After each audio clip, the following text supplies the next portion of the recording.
What started as a public awareness effort at Hopkins High School has now made its way to the state capitol and to the courts. Minnesota's anti-vaping push has now turned into a lawsuit.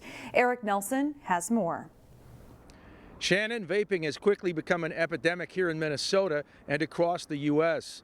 Today at the Capitol, some powerful politicians made a blockbuster announcement to try and stop the vaping crisis. Vapes became popular, and it was marketed as the safe alternative.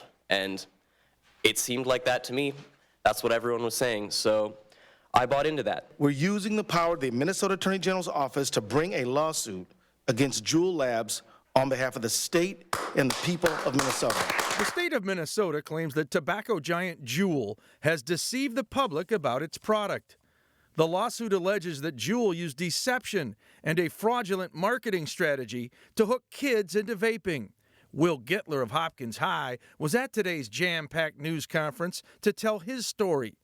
Gittler and other students jump-started this discussion in October when they met with Governor Tim Walz to tell him about the impact of vaping.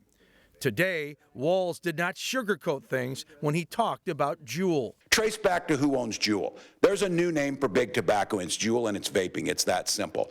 But my message to JUUL as they're listening today is, you can hire your attorneys, you will have your day in court, but we will bring the righteous justice of the state of Minnesota down on JUUL.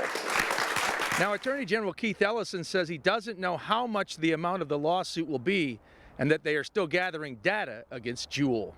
Reporting at the state capitol, I'm Eric Nelson, CCX News. State politicians said the lawsuit compares to one that Minnesota filed against big tobacco 20 years ago.